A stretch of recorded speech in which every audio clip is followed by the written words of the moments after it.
Sawasdee krap and welcome to the Thaiger and Thailand news today. Hope you had a fantastic weekend. We will be alluding to some news from a edition of Good Morning Thailand today during this edition, and we've put a link with that interview between Friso and Greg and ourselves this morning. We'd urge you to have a look at it to get a bit of a perspective about what is happening around Bangkok at this time. But for now, let's get stuck into today's main news stories.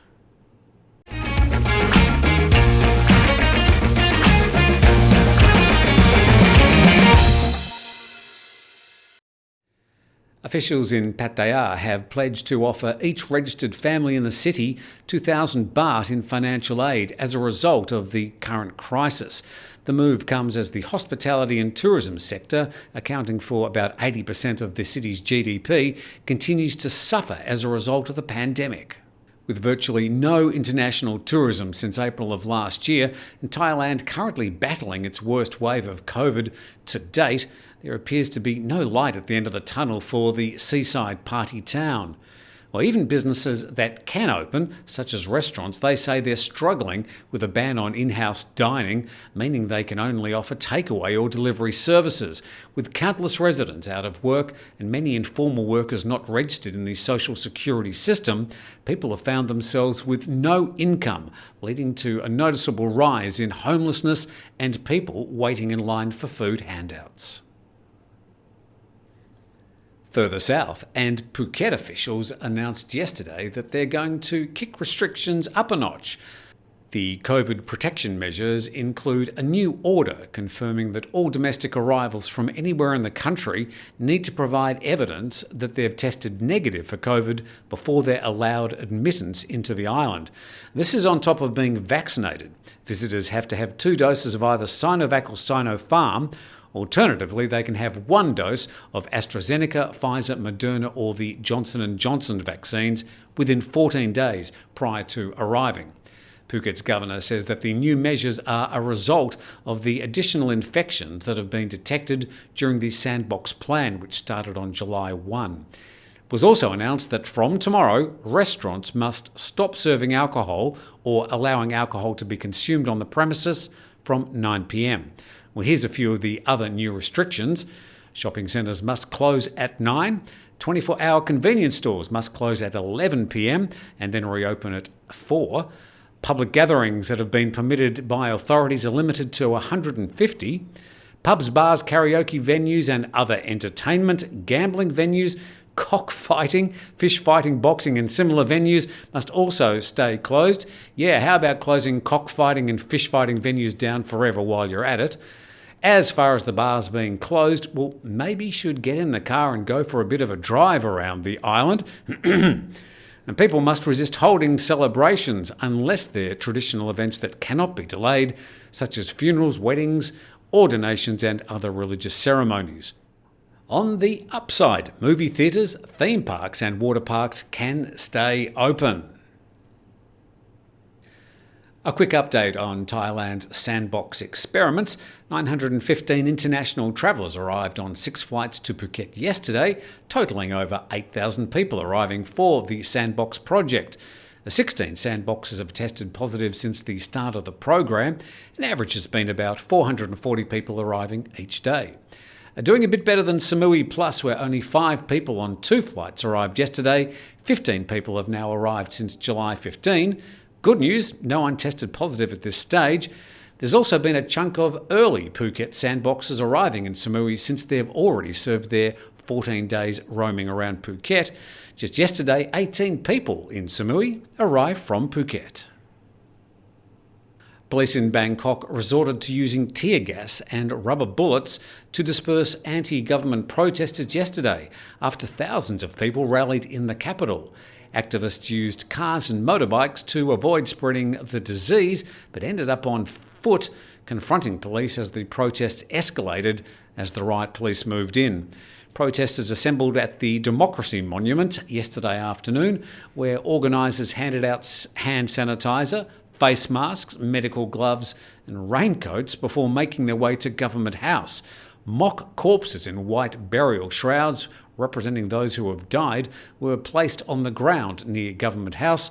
on top of a picture of the Prime Minister, then set alight.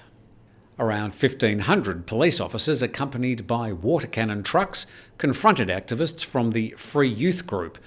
And despite COVID-19 restrictions banning gatherings of more than 5 people, the activists announced they intended to protest the government's mismanagement of the pandemic, which they claim has contributed countless unnecessary deaths. Looking for guidance in starting a business in Thailand? Well, look no further than the TDPK Startup Booster Program. This one-of-a-kind startup package is tailor-made to help you kickstart your business journey in Southeast Asia. Starting up your business in Thailand the easy way with True Digital Park. And you can find out more information about True Digital Park at thethaiger.com. Back to the news, and the Bangkok Community Foundation spoke to Good Morning Thailand today, pointing out the perilous situation for thousands of workers and residents in some of the 585 worker camps around Thailand. They reported that there are now some 80,000 Thai, Cambodian and Burmese workers who have been virtually imprisoned in the worker camps, with both police and the army now guarding entries and exits so no one can leave. There's been reports of shortages from everything from basic food supplies, fresh water and medical supplies. Whilst the construction worker camps are the responsibility of developers, the Bangkok Community Foundation reported that some of the camps, basically super high density housing areas with poor sanitation and rampant overcrowding, are becoming super spreader sites, some of them requiring urgent attention and supplies. You can watch the rest of today's interview with Bangkok Community Foundation on our YouTube channel. There's a link at the bottom of this video. The Thai PM has instructed the Navy to postpone the planned purchase of 2 Chinese submarines, saying the funds must be diverted to fight COVID-19. The controversial $23 billion purchase was already postponed for a year last August. The Defence Ministry announced that the PM has ordered a further postponement. The order comes just a day after the Royal Thai Navy vowed to proceed with the purchase. According to the PM, the funds must be diverted to provide assistance for those struggling as a result of the financial devastation caused by the pandemic. With rising infections and deaths, the situation shows no sign of improving anytime soon, according to the PM. And the PM's also asked the decision to be explained to China.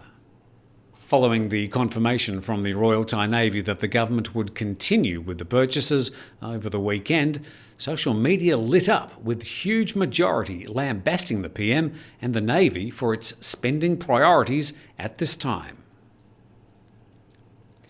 4 inmates escaped from a prison in northern Thailand's Phetchabun province early this morning. So far, 1 inmate's been caught, but 3 more inmates are still enjoying their freedom. The prison break was first reported around 3 a.m. Local police stations were notified to help capture the escapees. One of the inmates was found hiding in a school in the main city district. The remaining 3 escapees are still at large: a 40-year-old, a 21-year-old and an 18-year-old. It's not been revealed at this stage the cunning plan by which they are able to slip the bonds of their confinement.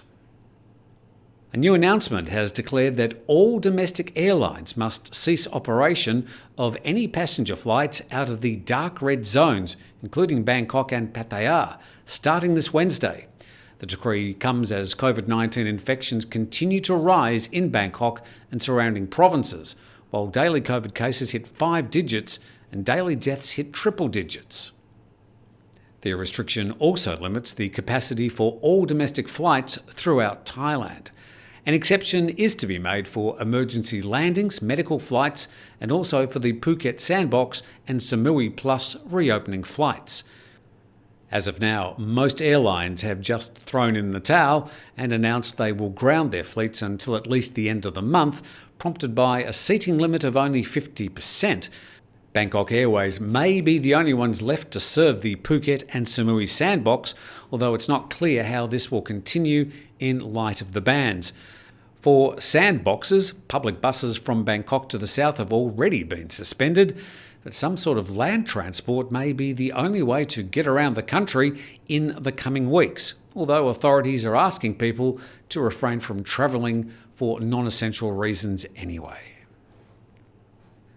Links underneath this program to this morning's interview with Friso and Greg on Good Morning Thailand, recommended viewing, although a bit of a grim look, and also a link to the TDPK Startup Program. Thank you for watching today's Thailand News Today. Jet's back again tomorrow. In the meantime, thank you for watching.